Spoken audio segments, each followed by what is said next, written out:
Starting off with what Bell Hooks says that feminism is.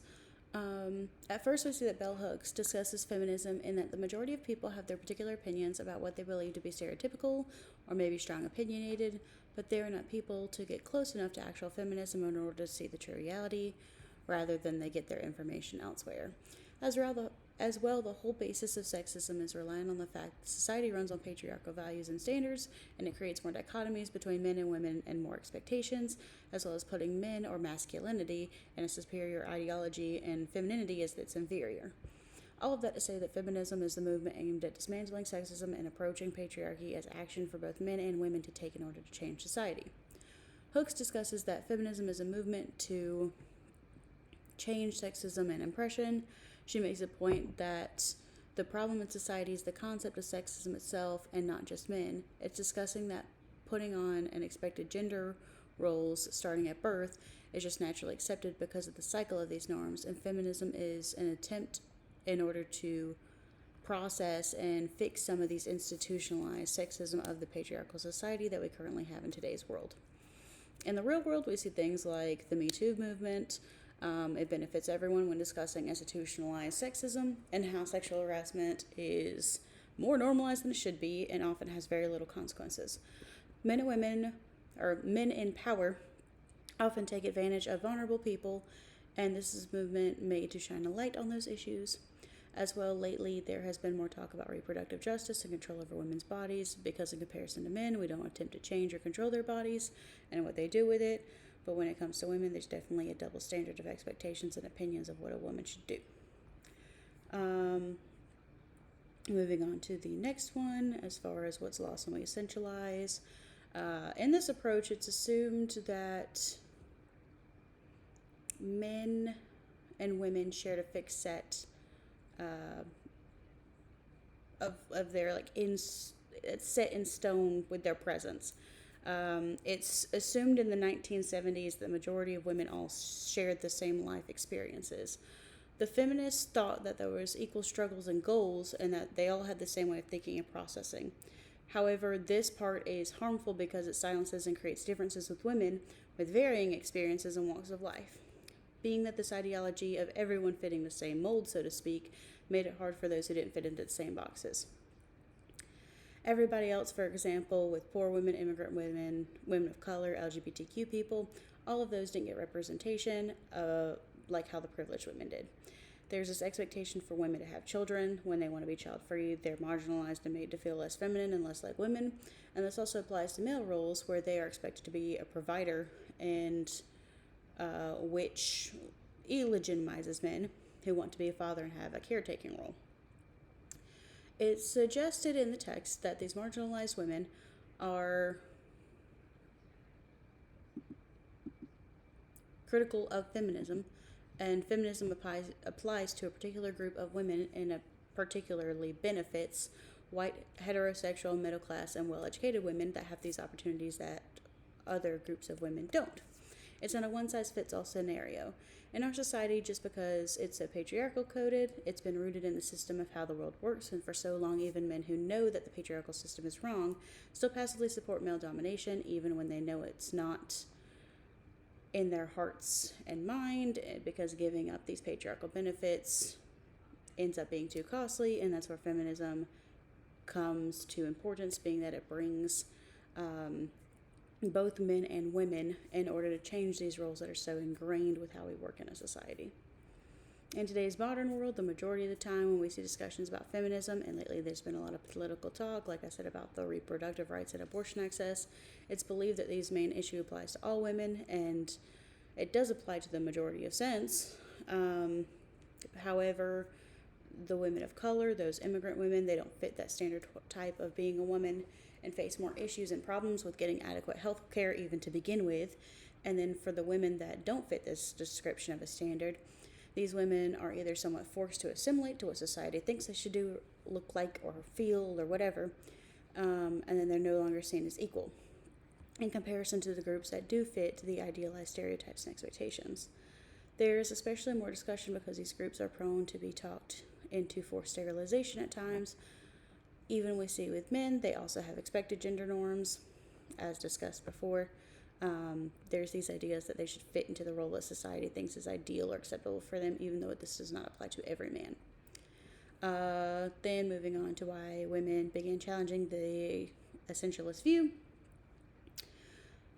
Being that we are in this patriarchal society, as discussed, women are outside of the privilege system of the mainstream. Feminism are the ones who are challenging this essentialism. Lesbians and immigrant women rejected the ideas that their lives could be represented by a heterosexual middle-class woman, as, again, that doesn't fit what they align with. Women of color had issues with mainstream feminism, being that it ignored racism, while poor and working-class women pointed out that childcare and wages issue that were the main concerns of their oppression. Each group had their own individual main issues that focused with a fact of stuff that needed to be changed in regards to feminism, and was based off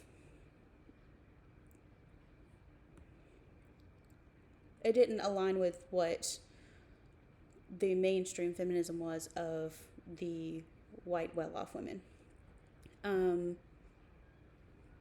Excluded everyone else's personal experiences, whereas men did not really prioritize these challenges or really acknowledge it that much, other than challenging feminism entirely, being that they benefited from the patriarchy, especially with those in power and privilege. They were the ones calling the shots.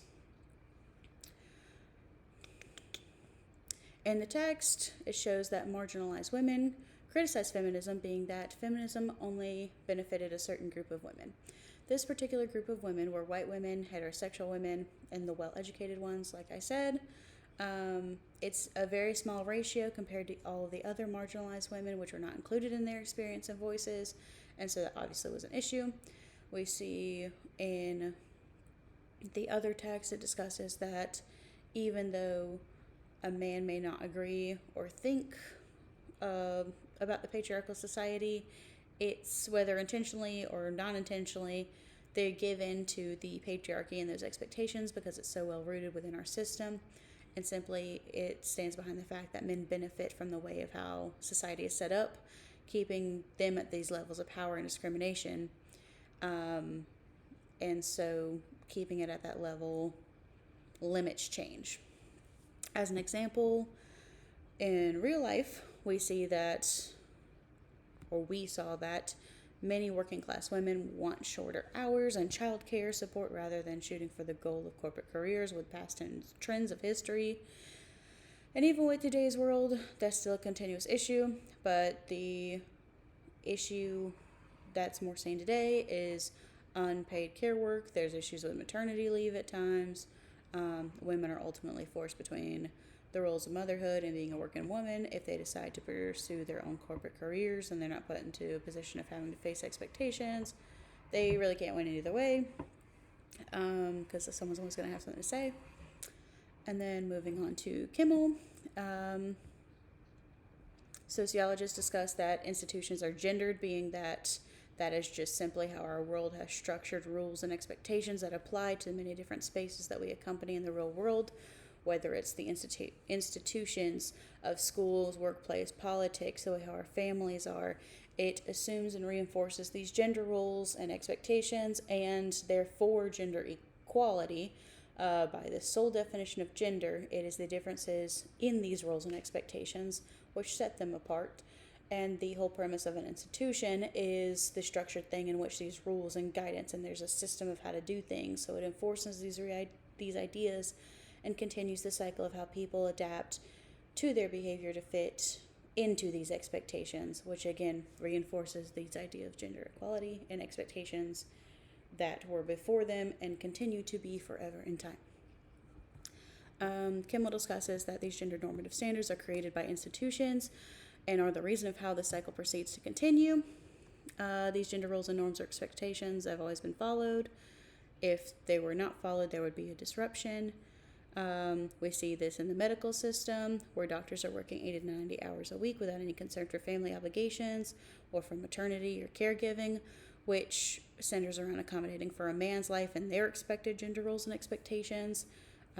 Joan Acker is also cited in that text, which discusses how those institutions initiate those gender differences by those rules. In modern society, we see that in the workplace, women are both professionals in their career and also mothers. they're not assumed to be serious professionals, and that their time is either going to be solely on their career or on motherhood. Then there's the instance where women have to make that decision in order to follow their career, step down, or take on the childcare role. In politics, it's discouraged for women to hold positions of power, being it's automatically assumed that men have these masculine standards and are able to make hard decisions and do tough things and all that kind of stuff. And it's expected that women are too soft to do the job. There's also the topic of public restrooms, which was discussed in the last module as well. People in their private households don't have gendered restrooms. There's the decor in the bathrooms and such, which implement those ideas as well.